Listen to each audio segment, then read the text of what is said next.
foyer et j'ai fait ma mission que Dieu m'a confiée, quoi.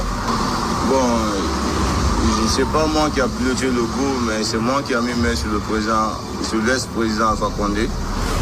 Puisque quand j'ai attendu, moi j'étais au palais d'Israël, au palais du peuple. C'était notre base là. Là, j'étais en position de relève. Et du coup, le 5 septembre, j'ai attendu des coups au niveau du pont 8 novembre. Donc, j'étais obligé d'alerter mes éléments. Et j'ai alerté mes éléments. Du coup, il y a eu des moments aussi, j'ai répondu au tir. C'est ainsi que j'ai reçu un appel dans l'hôtellerie de mon chef, soi-disant de prendre le blindé. On avait un véhicule blindé que j'ai pris. Il m'a dit de prendre le devant et j'ai pris le devant. J'ai piloté le blindé jusqu'à ce que j'ai cassé toutes les portes du palais Sékou-Touré. On est rentré au palais Sékou-Touré. Il y avait tellement de tirs que moi je ne pouvais pas m'arrêter. Je ne faisais que casser les portes pour donner l'espace et la rentrée à mes camarades pour rentrer dans la cour.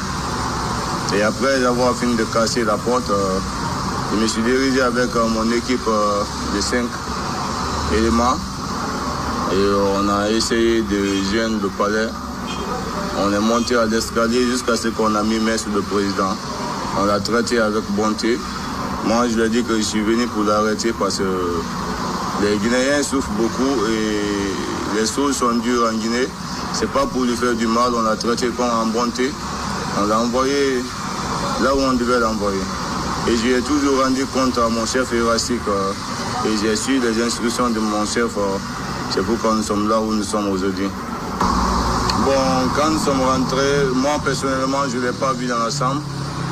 Il n'était pas sous le lit parce que le lit était vide.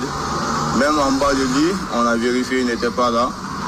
C'est après avoir fait certains fouillages que je l'ai trouvé dans le bureau. Il était dans son bureau. Il était dans le bureau, mais il n'était pas visible après avoir cassé la porte de son bureau. On a vérifié et on a trouvé qu'il était un peu cassé. Beaucoup de précision, hein, ces événements du 5 septembre. Mais ce qu'on peut noter dans son intervention, c'est la brutalité qui a caractérisé justement ce coup de force. Et rappelons quand même que c'est la première fois dans l'histoire politique du pays qu'un président en exercice est déposé. Les deux coups d'État précédents ont eu lieu après des présidents Sékou Touré et Lansana Conté. Donc en fait, un soldat qui parle de son rôle le jour du coup d'État. Et ce qui m'a surtout frappé dans cette intervention, c'est justement sa réaction par rapport aux rumeurs. Ces rumeurs assez fantasmagoriques qui ont alimenté la toile.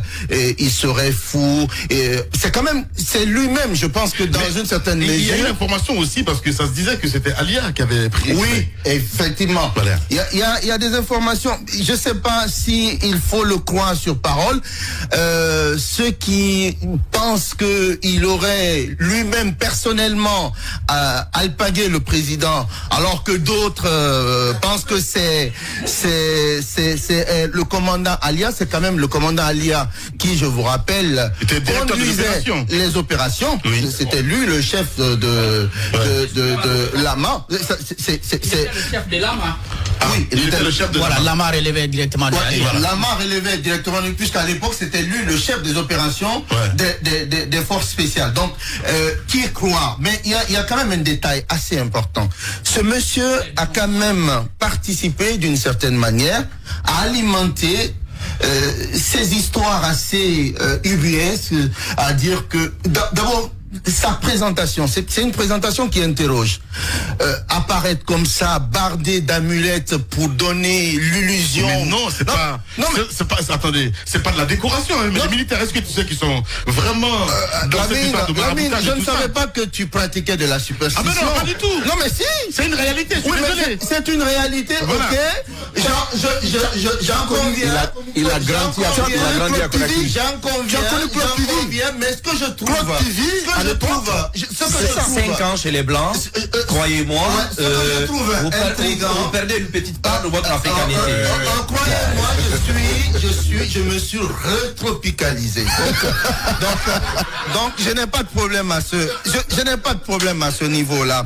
Donc, ce que je trouve dommageable, c'est cette présentation-là qui peut donner matière à des interprétations farfelues. Et c'est ce qui s'est passé. Ce monsieur a donné lieu à beaucoup de légendes, d'histoires totalement incroyables sur lui. Je pense que sa présentation a alimenté d'une certaine manière sa légende le jour